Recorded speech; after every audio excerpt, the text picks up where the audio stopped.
Started. I don't have any particular claims to fame, but I've always been able to say that I went to school with Ray King. Ray was one of the big kids at Hamilton High School about 60 odd years ago. He was a very good athlete and a sportsman.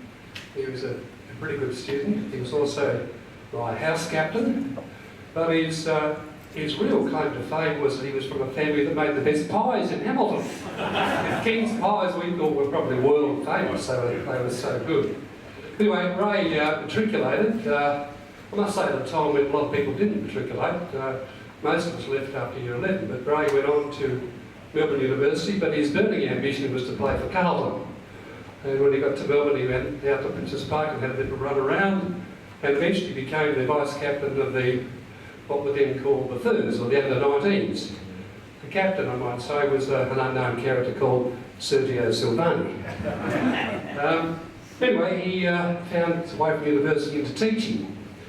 And while he was teaching, he took up umpiring, and he was umpiring games in the country, but he finished up umpiring in what was then the VFL, the precursor to the AFL. He had a couple of seasons with the VFL. But while he was teaching, he had an idea he'd like to do something else. And he saw a job advertised for which he was spectacularly underqualified as sales manager, sales and marketing probably, with Wins. And he applied for the job, and lo and behold, he got it. He found his way into the Australian wine industry, and as they say, the rest is history. Today, Ray King is synonymous with Pepper Jack Shiraz, Jamison's Rum, and the ubiquitous wine cask, some of which I'm hoping you'll be talking about today. You're going to talk to us about myths and magic in the Australian wine industry. Would you please give Ray King a warm welcome?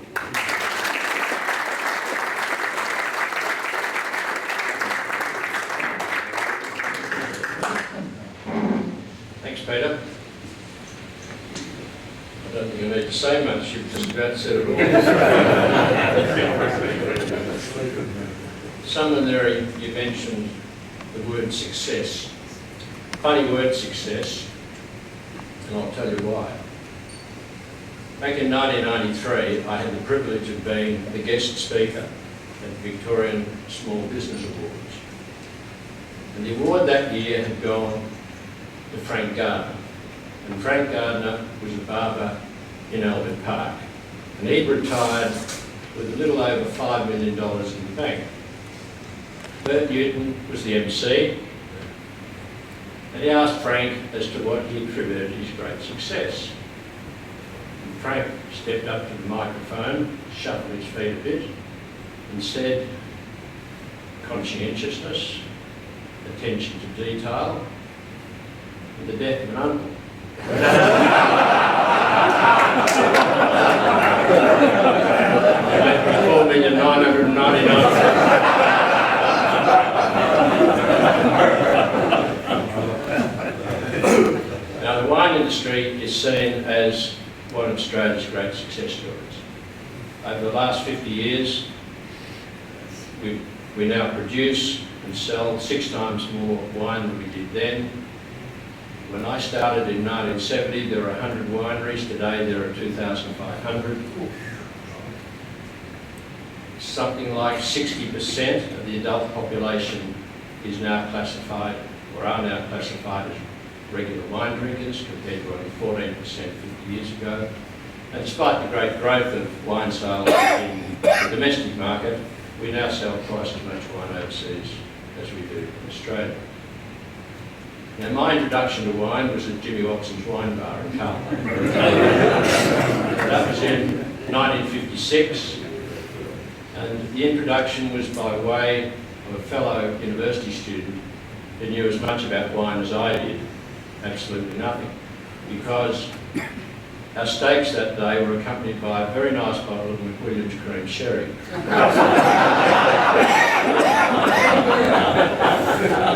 We didn't know any different and thought it was terrific. But Jimmy put us straight the following week. And it was at Jimmy Watson's where we jostled and we joshed with the business suits, the rich and the famous, and the would-be if they could be, as we cooked our steaks on the do-it-yourself barbecues that Jimmy had in his backyard. And it was a very seductive world to a simple country boy who'd arrived in Melbourne a little less than the age of 17, and as Peter said, ostensibly to become a school teacher, but really to pursue my intended career with the Carlton Football Club. Of course, reality was different, but as Peter also said, I did have a minor claim to fame in being vice-captain to the mighty Serge Silvani, who went on to play 268 games with the senior side, exactly 268 games more than me. but I did have a career with the VFL, as it was then, albeit as a central umpire. But that was in the days when men were men and there was only one of us running around rather than three. And they were also the days when coaches, and indeed anybody else, could say what they liked about umpires.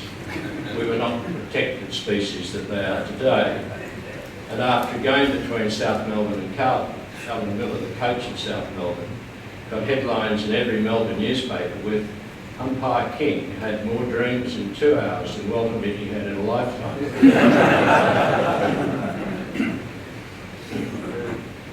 Now, getting back to the wine business and Jimmy Watson's, you will all know the trophy called the Jimmy Watson Trophy. But I wonder how many know what it is awarded for. And it's awarded for a 1-year-old red wine. And that's a very strange phenomenon, given that the Jimmy Watson Trophy is the most famous wine trophy in Australia. Because a 1-year-old red wine is only a half-made wine. It's not released for another 2 to 3 years, and therefore, how could such a product become the trophy that everybody wants to win? Well, the trophy was first awarded in 1962, and it wasn't until 1974 when it was won by an immigrant winemaker who was a bit weird. He acts and dresses like a slightly deranged golfer with a bow tie, and is the wine industry's greatest self-promoter. And you will guess who his name is in full class. Also happens to be a very good winemaker, by the way. But when Wolf won his 1974 trophy, he embarked on a promotional campaign that put his name and the Jimmy Watson Trophy on the map. Unbelievably, Wolf wins the 1975 one as well, and also the 1976. He's won 3 in a row. Never been done before or since. And the Jimmy Watson Trophy is enshrined as the trophy that everybody wants to win. Now, my official involvement in the wine business, as I say, didn't occur until 1970, and that was 4 years before Wolf won his first Jimmy Watson Trophy. Having spent 5 years as a school teacher and 4 years as a nerdy market analyst with a US-based pharmaceutical company, I applied for the job of sales and marketing director at Wynn Wine Growers.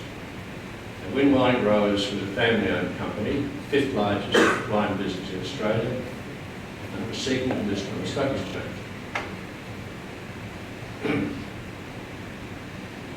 Having been a school teacher, I was hardly formative material. But luck's a fortune, and I had just completed, or was in the process of completing, a master's degree in business administration.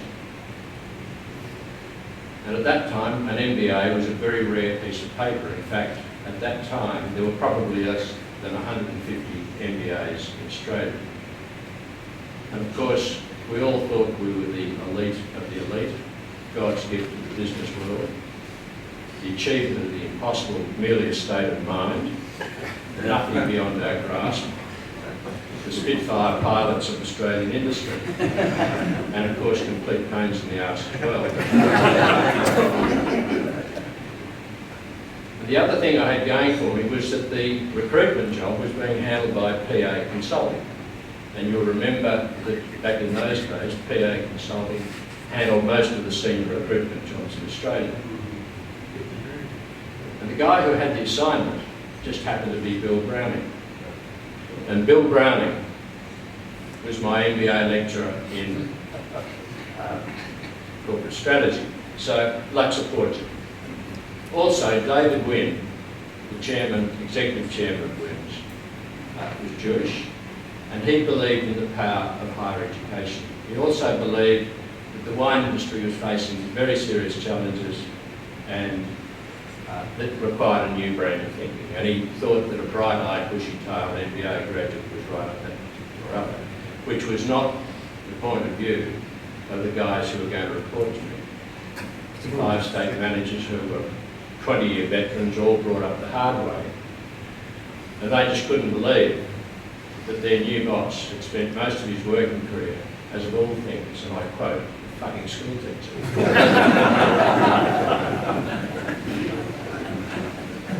And so began 30 wonderful years in the wine business.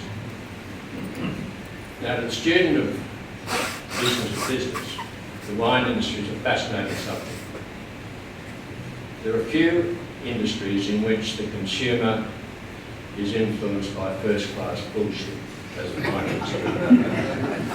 And there are few industries in which the consumer is a slave to fashion, as the wine industry. And there are few industries in which the subject of product quality is such a hotly debated issue. And so, in an industry that has a great deal of emotional and emotive aspects to it, the canny wine marketer can really come into his own. And the wine consumer, because of that, becomes quite vulnerable to him. Now, when I first arrived at Wynn's, the first thing I did was study the financial accounts. That was not what I'd been employed to do. But Bill Browning taught us that the first thing you did in any new organisation was to analyse it, to break it down into its component parts, to identify its strengths and its weaknesses, its problems and its opportunities, but in particular to study the financial accounts, because the financial accounts don't lie. And what I found was a very surprising thing. Wynn's return on investment was absolutely lousy. Its return on investment was less than 4%. And the next thing I found was that Wynn's was not alone.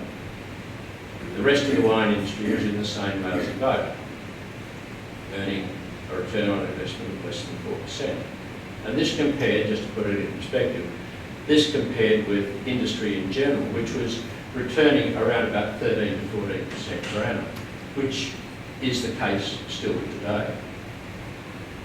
Now, at that time it was a mystery because the wine business had been growing at 10% per annum, and under normal circumstances, if you've got a high rate of growth, you'd have a relatively high rate of profitability as well, but not in the wine business. And the other thing was that the wine industry was effectively a cartel at that time. We all raised our prices, or the industry raised their prices at the same time by the same amount, and had a number of anti-competitive practices in place which protected the position of the major companies. Now, some of you will recall that it wasn't until 1974, when the Restrictive Trade Practices Act was passed, that those anti-competitive practices were outlawed. But in 1970, you could collude on prices and indeed anything else to your heart's content. So, being an MBA Spitfire pilot, I went to my then boss, Frank Devine. Some of you might remember Frank, he lived in Blackrock for many years. He was the Chief Operating Officer at Wynn's. And I said, Frank, I've got this terrific idea for you.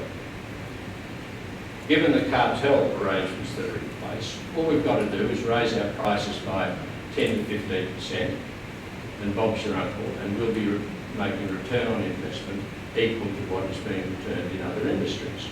And he said, we can't do that. Why not? Well, we can't do that because that would undermine the industry's sales growth. And I looked at him as if he were mad. But we were singing from different songbooks. My songbook was the MBA, whereas Frank was a traditional administrator. Now, Bill Browning had also taught us that you should always have a plan B. And the plan B that I had was to go to David Wynne, the executive chairman of Wynne's, and say to him, look, what we need to do is introduce a whole new range of products with higher prices and higher profit margins. And in that way, we'll gradually raise Wynne's return on investment to some sort of respectable level. Now, David Wynne was not interested in the business of business, but he was particularly interested in marketing aspects, and more particularly in the psychology of the consumer. He loved to get into the mind of the consumer, and he did that by way of creating labels and presentations that had designs that were sufficiently different to attract the attention of the consumer, but not sufficiently different to turn him off. Needed to have the right sort of feel. So I said to David, look, I can bring my MBA skills to the table. You understand the myth and magic, as it were, of the wine business. I want you to teach me how to do it. As a consequence, we developed a new product program. But the first product that we came up with, the first product that I came up with, was not a new product at all. It was an old product. 4 years earlier, in 1966, Penfolds had introduced the first iteration of the wine cask. At a reasonable level of success. It wasn't in those days a bag in bulk, it was a bag in a can. It had a reasonable level of success, but it had a problem. And it was a serious problem because it leaked. And within 6 months, it was taken off the market. Now, back then, I'd actually bought one of these products, and I thought it was a terrific idea. In fact, it was the most revolutionary container since the introduction of the glass bottle by the Phoenicians 3,000 years ago. So I thought to myself, I wonder what had happened to that product. I made a few inquiries, a few more inquiries, and I located the inventor. And the inventor's name was Charles Malpass. And he was located down near Geelong, a little town called Leopold. I gave him a call, and he leapt down the telephone. He thought I was a call from heaven, because unbeknown to me, he'd been trying to reintroduce this idea over the previous 12 months. I went down to Geelong, had lunch with him. Long story short, we did a deal in principle, and he agreed to give Wynne's an exclusive licence for 3 years.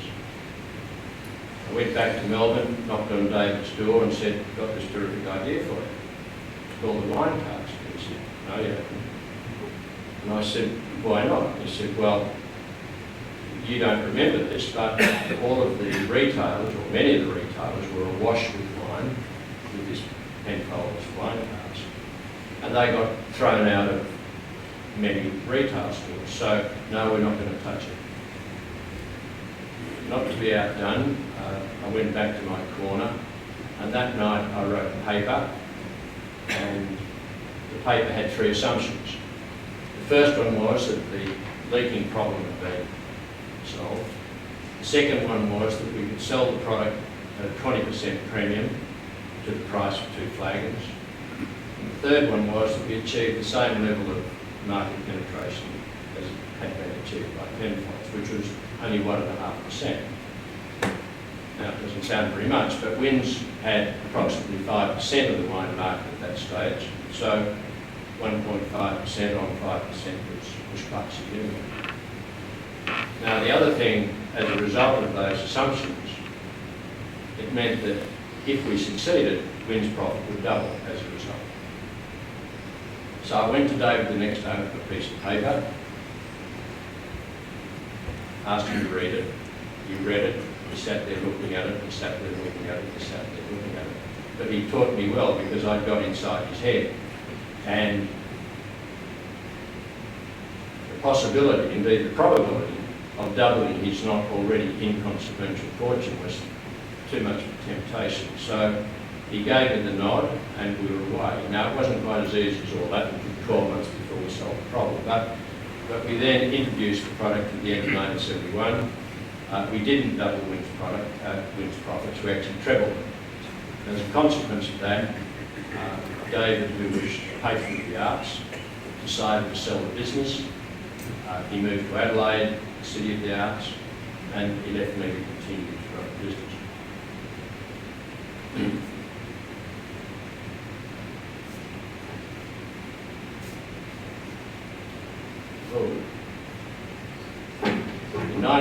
In 1982, I was tapped on the shoulder by the chairman of Mildara Wines.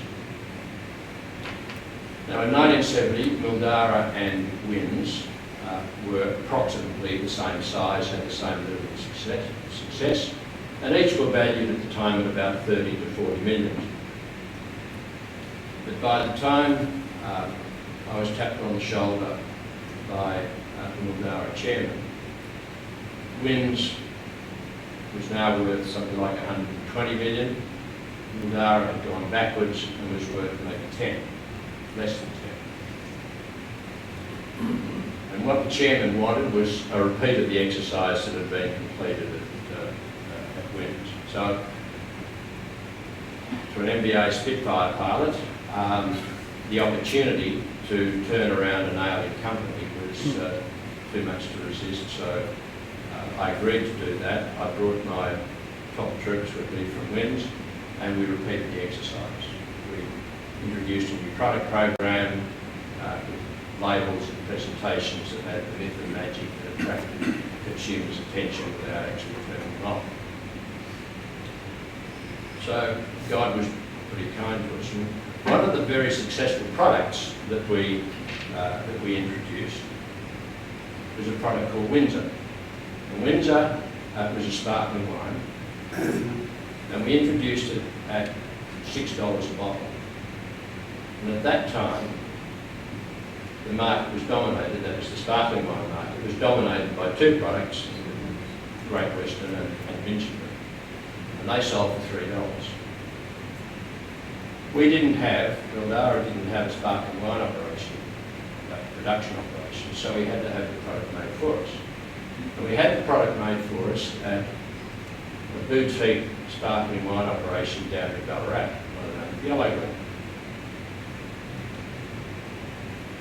Yellow Glen had been introduced to the market a couple of years earlier at around $10 a bottle and did reasonably well. Yellow Glen was owned by a guy by the name of Ian Home, a very nice man. And there's an interesting story, or I think there's an interesting story behind Yellow Glen. And when Ian established his vineyards at Smythesdale near Ballarat, the objective he had in mind was to produce high quality, premium priced white and red table wines. But after a while he found he had a problem. It's a bit cold down at Ballarat and he couldn't get the grapes right. And if you can't get the grapes right, then you don't get the alcohol in the wine. But he could get the grapes ripe enough to produce sparkling wine. And this is where his creativity came to the fore. He imported a French winemaker with the wonderful name of Dominique Lalonde-Brujon. And Dominique was not only a very good winemaker, he was also very handsome and very charming. And as a consequence of that, he found he was very attractive to women, and he got the Yellow Glen off the ground at $10 a bottle. After we'd introduced Windsor at $6, we were selling something like 300,000 bottles a year compared to Yellow Glen's 10,000 bottles. Sorry, 100,000 bottles. And Ian was having difficulty funding the build-up of stock ahead of the sales curve. So I offered to buy the Yellow Glen business from him. He jumped at the chance. And we purchased Yellow Glen for 1.5 million. We folded the Yellow Glen brand into the Mildara operation. And we started selling Windsor and Yellow Glen side by side in all the retail stores. Windsor at $6, Yellow Glen at $10. And lo and behold, we found that Yellow Glen was outselling Windsor 3-1. The retailers came to us and said, look, we'd like you to delete Windsor and just sell Yellow Glen. Now this was a nice problem for us to have, because with Yellow Glen at $10 a bottle, we were making $3 at 3 times the profit margin that we were making on Windsor, which wasn't bad anyway. The irony was that Windsor at $6 and Yellow Glen at $10 were exactly the same product. I can't give you a better example of the myth and magic of the wine business, because wine consumers were just busting to pay $10 to have a bottle that had Yellow Glen on the label and $6 that had Windsor on the label. And there you have it. That's a very good example of myth and magic. I'm just watching the time. I don't want the bell to ring.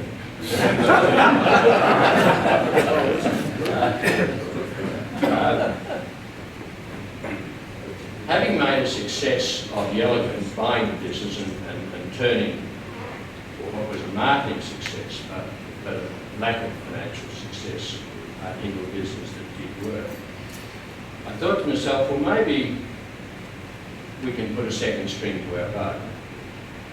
We've been able to introduce new products with high prices and high margins, and following David Wynn's teachings, I've been able to get inside the mind of the wine consumer. But maybe we could turn the lack of profitability of the wine business to our advantage by buying wine businesses that were marketing successes but financially unsuccessful. So to test the water, we bought a company called Krondorf, which was based in the Ross Valley. Krondorf was indeed a marketing success, but the guys were not all that good with the numbers, and Krondorf was losing money. We bought the business for $6 million. Within 12 months it was making our trademark 20% return because we folded it into our operation, and so things were pretty good. So I thought, well, this is pretty easy. This is like shooting a fish in a barrel. So at that time, we had strength in the white wine market, and we had strength in the sparkling wine market with the brands that I mentioned, but we were short of a red wine brand. So I thought, let's buy a red wine company that's got a good reputation, and we'll develop a market in the more commercial price bracket. So we bought a business called Balgownie, which many of you will remember, was in Bendigo. Stuart Anderson was the guy who kicked it off, and he was a great winemaker, made in the French tradition. And our idea was that we'd bring out a second Balgownie label with Mildara red wine in it. Didn't work. So then we thought, well, okay, maybe it's got to be a homegrown product. Now let me backtrack. A couple of years earlier, I'd been in the US looking for ideas. And what I found in the States was that the wine industry in America was just as unprofitable as it is in Australia. In fact, the Bank of America had 57 California wineries on its books that were either in administration or in liquidation. And one of those was a winery by the name of Earl's Lane. And Earl's Lane had a magnificent label, what I thought was a magnificent label. It was done in the Impressionist style, and it was of a rural scene, and I thought that could be in Australia, that scene. So I brought the label back with me and put it into my ideas file, largely other people's ideas. And then soon after, having visited Mildura, where we had one of our major wineries, I borrowed a book from one of the guys. It was about the history of the Sunraysia area. And on the plane back to Melbourne, I was hit by an old enlightenment of the metaphorical variety, because a sheep station in Sunraysia in 1896, the biggest sheep station in Australia at the time, had gone bust in the recession, depression of the late 1890s. It was also a period of great drought. It had gone bust, and his name was Jameson's Rock. And I thought, now that's a good name. So when I got back to Melbourne the next day, I registered the name, so I now had a name to go with the label. There was serendipity there, and there was to be a bit more serendipity, because in late 1986, I had these things sitting in my ideas file for about 18 months to 2 years at that stage, and I was terrified to bring them out in case they didn't work. A guy knocked on our door in Albert Park to ask for a job. His name was Hugh Cutlets. And Hugh had just graduated from Roseworthy College in winemaking and marketing. He not only asked for a job, he said we needed him. So I indulged him. I thought, I like a good spark. So we got to talking, and I said, now, what do you know about Wolf Blass? He said, what do you want to know? And I said, well, why are the Wolf Blass Reds so successful? So he proceeded to tell me. Not short of ideas, was Hugh, even though he's only 23. And I was quite taken with this, and I said, well, look, what I'd like you to do, I'd like you to go to Coonawarra, and I'd like you to talk with our senior winemaker at Coonawarra, whose name is Gavin Holland, who, by the way, was a high achiever on the bullshit scale as well. And as I expected, they got on extremely well. They tried a few different blends with different wood treatments. But the major thing that Hugh had recommended was that instead of using French oak, we should use American oak, in particular bluegrass from Kentucky. We now had wine to go with the name, to go with the label. And away we went. My heart was in my mouth for some time, but again, God was kind, and it did very well. But we did even better when James Halliday, Australia's most important wine writer at that stage, and still today, he gave the product a great rate. 2 years later, we won the Jimmy Watson Trophy. So I thought the trophy was a good idea after all.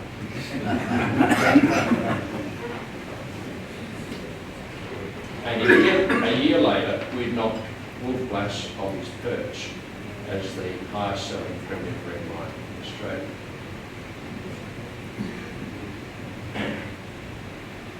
Then we went and bought his business as well.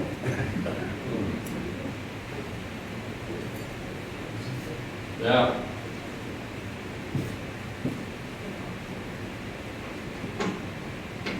I'm going to end there. And maybe you're sitting there thinking how you've been taken advantage of by the smooth marketers of wine. But in fact, it's the other way around. The Australian wine industry is just as unprofitable today as it was 40 years ago. And the reason is that the prices are between 10 and 15% too low. So in fact, you're all buying your wines for 10 to 15% less than you should be. So you're not being taken advantage of. You're ripping off the Australian government.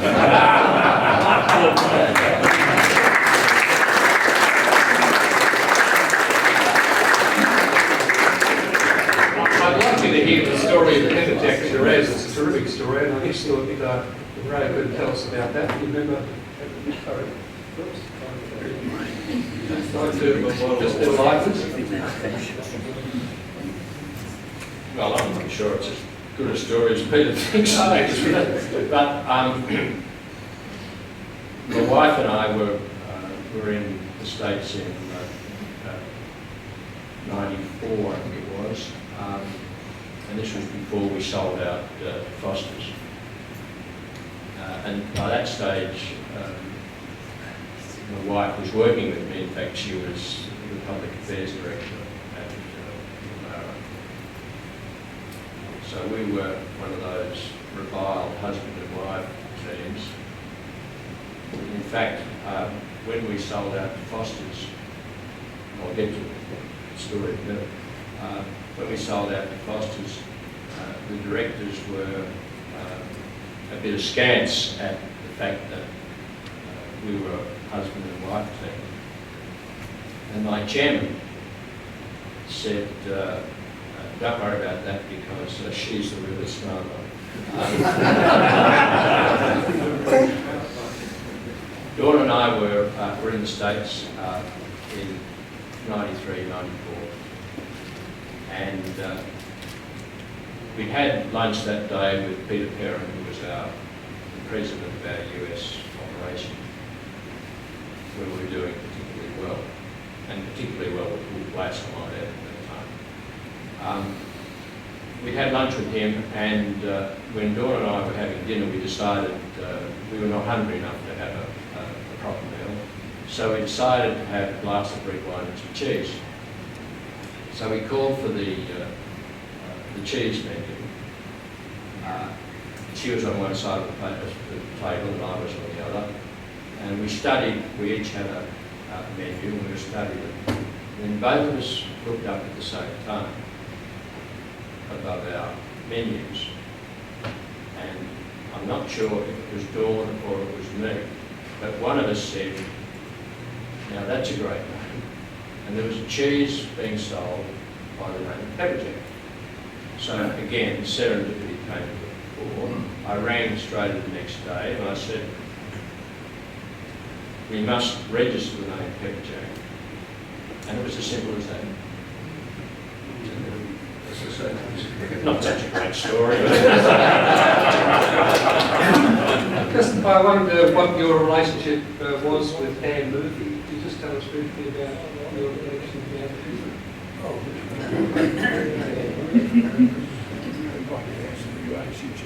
Bit of a rogue was Dan Murphy. He spent some time at Her Majesty's Pleasure, if I remember correctly. The involvement with Dan was really in relation to the wine cask. When I visited Charles Malpass down in Geelong, as I mentioned, he had been trying to get the cask going again and no one would touch it with a barge pole, with the exception of one retailer by the name of Dan Murphy. And because the leaking problem hadn't been resolved, Charles gave Dan Murphy a non-exclusive license where he could produce the product in his shop in Chapel Street. He had one store at that stage. But he couldn't sell it anywhere else. And that gave me a bit of confidence as well as believing in the concept of the wine cask, whereby you could pour a glass of wine without having to drink the rest. In other words, you could have just one glass at a time. The fact that Dan Murphy, who was a very canny rogue, that he wanted to give it a go gave me additional confidence that it was worth going. But that was my only real connection with Dan Murphy. Okay. Are there some questions, please? No? Can I just ask you, what are the sales of Wine Class now comparative to when you... Okay, well, just to complete the story, I mentioned that we had exclusive license agreements for a number of years, for 3 years. But then all the other companies gained access to the idea, and that was we started in the end of 1971. By 1986, 60% of all the wine being sold in Australia was in a wine glass. Now today, it would be between 35 and 40%. So it's still very, very significant. And the beauty of the wine cask, as it turns out, was because it introduced so many more consumers to the wine business, for the very simple fact that you could have one glass at a time and the rest would keep until you want to have the next glass. So it's still a very successful product. Could I just ask, given the great success you obviously had with Wins, when you were recruited to Noradara. yeah, did they try very hard to keep you? You took your whole team, It's a good question, actually. To the contrary.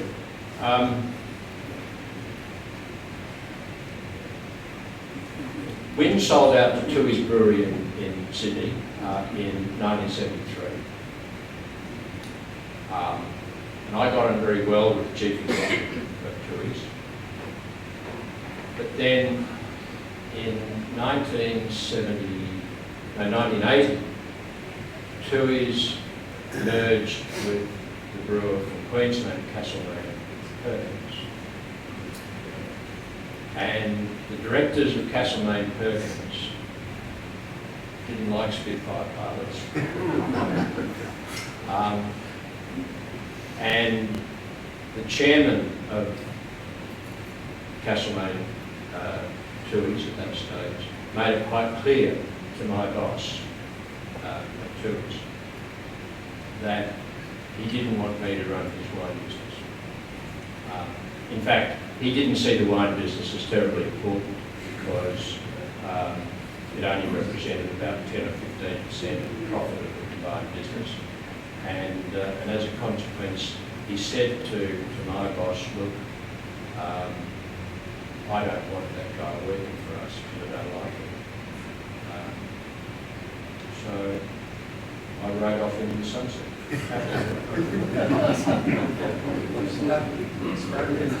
Barry Hodgin, would you like to discuss corks against screw tops? Screw tops, yeah. Wonderful invention. Absolutely wonderful invention. You'll be surprised, I'm sure, to hear that pretty well everything in Australia is now bottled with a screw top. And until that came in, all of the winemakers, certainly winemakers that I've been associated with, at Williams and at Navara,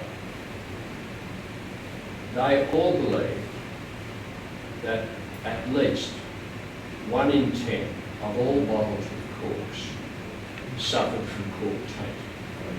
Now, admittedly, their palates were far more sensitive than ours, and certainly more than mine, because I'd pick one up maybe 2 in 100, but they could pick up 1 in 10. And as a consequence of that, virtually every wine in Australia is now uses the Stelvin pack, with the exception of I haven't had one of Grange for a while, but I'm sure Grange still got a cork in it. So that's a reason. You mentioned graduate of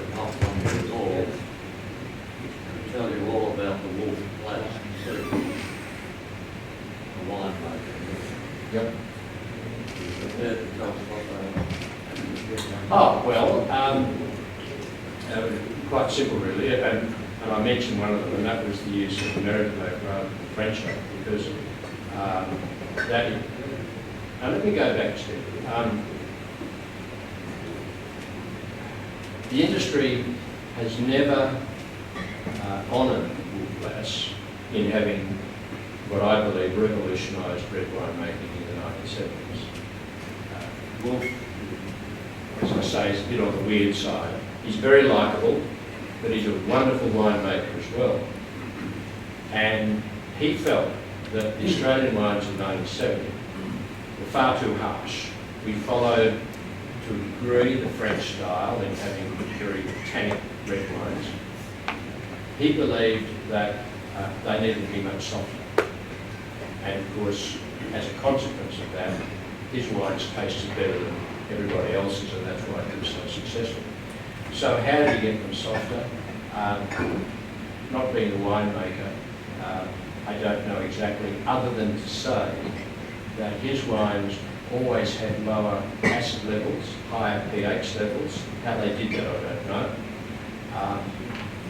But also, they used, or he used, American oak rather than French oak, because that imparted a sort of a sweeter style. So those were the two things, really quite simple. A couple more questions? Straight up. I've got a question, but it's a story about wine. Years ago, the wine places were called Portney Darks. They were. And my auntie worked in a Portney Dark in Carlton. They used to have the wine. It's port. They used to have the wine in 24-gallon drums out the back. And all the academics would come in and buy their wine. And she's working one day, and this fellow came in, and they used to buy it in a flagon. He came and he wanted the red wine. So she went out the back, poured the wine out of the 44-gallon drum into the flagon, took it back in. And he said to Auntie Jean, "May I taste it?" She said, "Certainly." So he poured it out. He said, "No, that's not the one." He said, "Can I have the other one?" She said, "Certainly." So she went out, poured it back into the top of the 44-gallon drum, poured it back into the flagon, took it out, and he said, "Can I taste it?" She said, "Yes." He said, "Yes." He said, "That's certainly the one." That's wine bullshit Well, I'll just make a comment on that, and because you're sort of implying health and safety issues. Now, in the early days of the wine cask, and they used to be filled with the wine cask open, and we had a product complaint. Someone had found a cockroach in one of our wine casks. So I made a few inquiries, and what I found was that virtually nothing lives in wine. Whether it's typhoid fever, diphtheria, whatever the case might be, if they put it into a culture and then drop wine on it, the wine killed it stone dead within 15 seconds. Everything. So, no problem. Last question. Could I ask you to comment on the Chinese influence in the wine industry, both from the marketing point of view and from the ultimate investment that's going to occur? From investment by the Chinese? Yeah.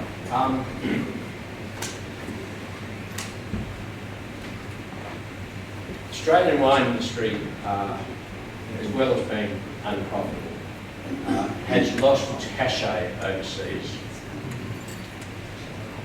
Back in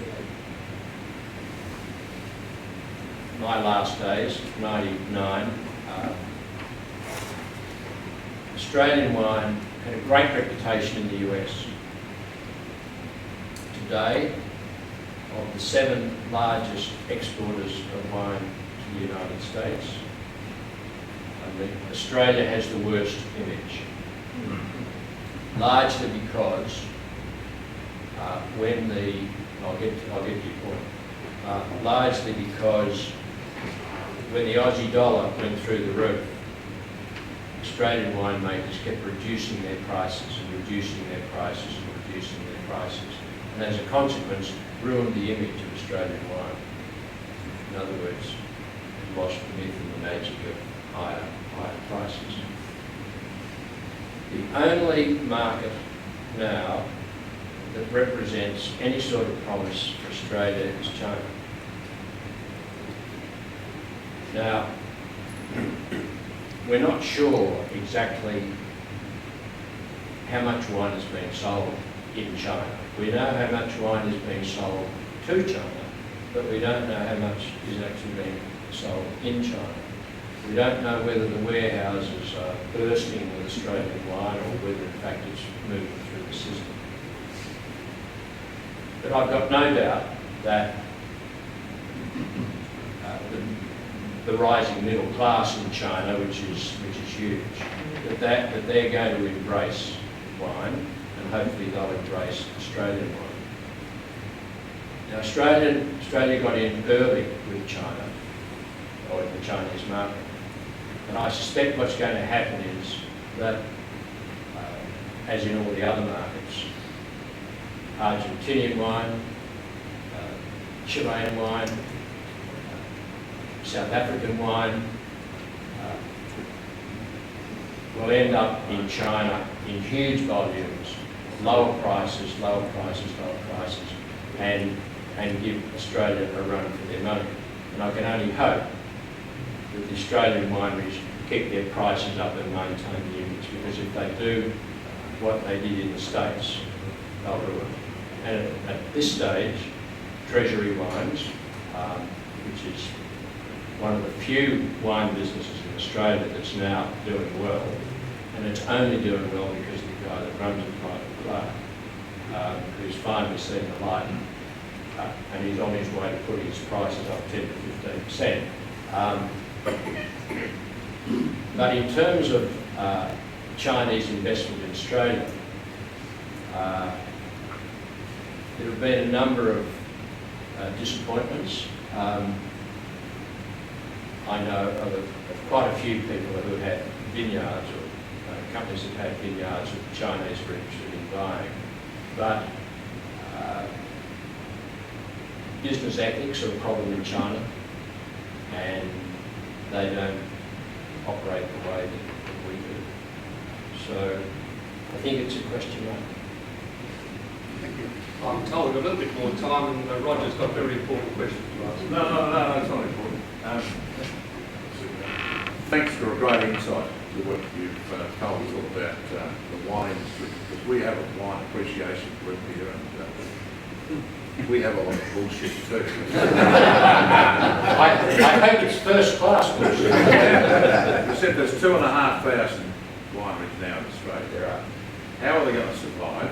We noticed in the paper this morning that Stoniers, one of the ones in the Morning Peninsula, has been brought back into Australia along with 4 other vineyards. How are they all going to survive when they're making no money? We buy a bottle of stuff for $10. Looks fantastic, all the work that goes into it. They're making a loss every time we buy one, and Dan keeps discounting it down all the time. How is it going to look, say, in 5 years' time? Well, I'll answer that in a slightly different way. I'll tell you how it should look in 5 years' time. And very simply, everyone needs to put their prices up 10 to 15%. But they won't do it. They won't do it. And I don't know why they won't do it. Is it because they're ignorant of what's required? Now, one of the problems in the wine business, and I'm sorry to bore you with this, but one of the problems in the wine business is it is a highly capital-intensive business. The assets that are involved per dollar of sales revenue in the wine business is 3 times what it is for business in general. 3 times. And if that's the case, then in order to make the same return on investment in the wine business as other businesses make, the margins have to be 3 times higher. Otherwise, it just doesn't work. Now, All it requires is, first of all, the knowledge that that's the case, and secondly, the guts and determination to do it. But if I were running the Australian wine industry, I'd be saying to every winemaker in Australia, and I'd end up in jail because, but I'd be saying to every winemaker in Australia, on the 1st of July, every one of us should put up our prices by 10 to 15%. And if we all do it at the same time, we can't get chucked out of Woolies or Coles. That's it.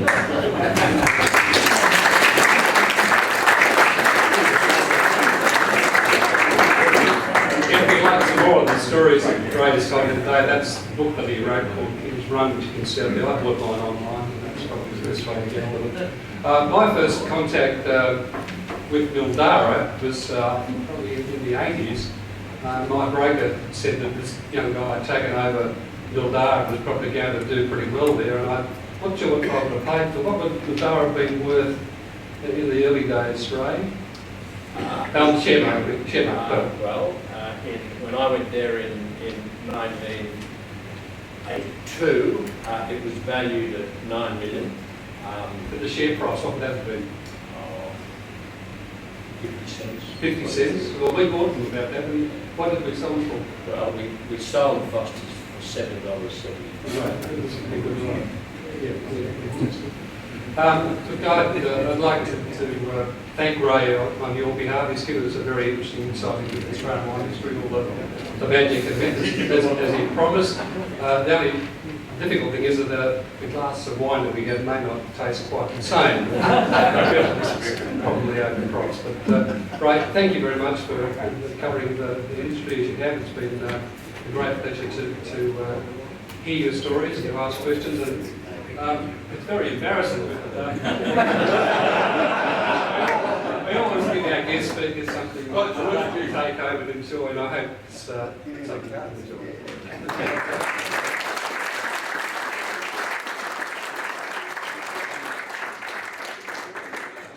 Thank you very much, and thank you to the bell ringer for resisting.